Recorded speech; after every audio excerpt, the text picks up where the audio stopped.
જિલ્લામાં આધુનિક આધાર સેવા કેન્દ્રનું લોકાર્પણ, એક દિવસમાં 500થી વધુ અરજદારોને મળશે સેવા।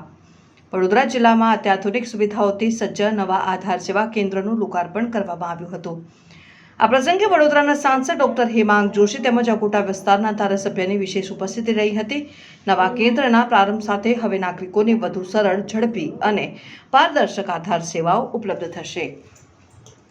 આધાર સેવા કેન્દ્ર ખાતે કુલ 8 જેટલા આધુનિક આધાર નોંધણી અને અપડેશન ઉપકરણોની વ્યવસ્થા કરવામાં આવી છે, જેના માધ્યમથી એક દિવસમાં અંદાજે 500 જેટલા નાગરિકોને સેવા પૂરી પાડી શકાશે। ખાસ વાત એ છે કે આ કેન્દ્ર શનિવાર અને રવિવારે પણ કાર્યરત રહેશે, જેના કારણે કામકાજી વર્ગ અને સામાન્ય નાગરિકોને મોટી રાહત મળશે।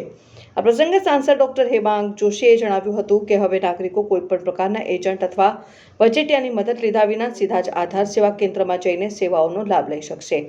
તેમણે ઉમેર્યું હતું કે સરકારનો હેતુ નાગરિકોને પારદર્શક, ઝડપી અને સરળ સેવાઓ ઉપલબ્ધ કરાવવાનો છે।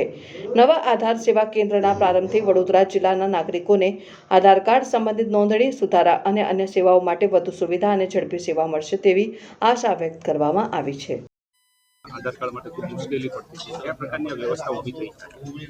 આપણા દેશના યશસ્વી વડાપ્રધાન શ્રી નરેન્દ્રભાઈ મોદીજીના નેતૃત્વ હેઠળ ડિજિટલ ઇન્ડિયાને જ્યારે 11 વર્ષ પૂર્ણ થયા છે, ત્યારે આજે વડોદરા જિલ્લા માટે ખૂબ જ હર્ષની વાત છે કે વડોદરા જિલ્લા માટે આજે વડોદરા મહાનગરમાં આધાર સેવા કેન્દ્રનું ઉદ્ઘાટન એ આજે અમારા બંને ધારાસભ્યશ્રીઓ, સયાજીગંજ વિધાનસભા ધારાસભ્ય શ્રી આદરણીય કેયુરભાઈ અને અકોટા વિધાનસભાના ધારાસભ્ય આદરણીય ચૈતન્યભાઈ અને બંને યુનિવર્સિટીના વાઇસ ચાન્સલરશ્રીઓ, આધારના તમામ અધિકારીઓ અને સ્થાનિક લોકો સાથે મળીને ઉદ્ઘાટન કરવામાં આવ્યું છે।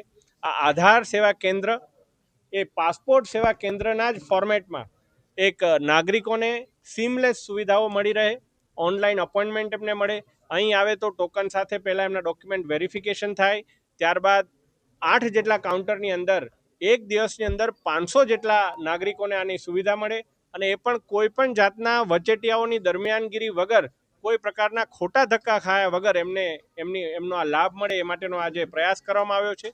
બીજી ખાસ વાત કે બાળકોને હમણાં જે પ્રકારે કમ્પલસરી બાયોમેટ્રિક્સ કરવાનું હોય, આ બાયોમેટ્રિક્સના 2 તબક્કા હોય છે।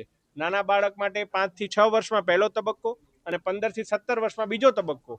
આ મેન્ડેટરી બાયોમેટ્રિક્સ માટે પણ તમામ વડોદરાના નાગરિકોને હું વિનંતી કરું છું કે એમના બાળકોને સમયસર બાયોમેટ્રિકનો લાભ અપાવે, જેથી સરકારની કોઈ યોજના હોય કે કોઈ કોમ્પિટિટિવ એક્ઝામ હોય એનો ત્વરિત લાભ એ બાળકને મળી શકે।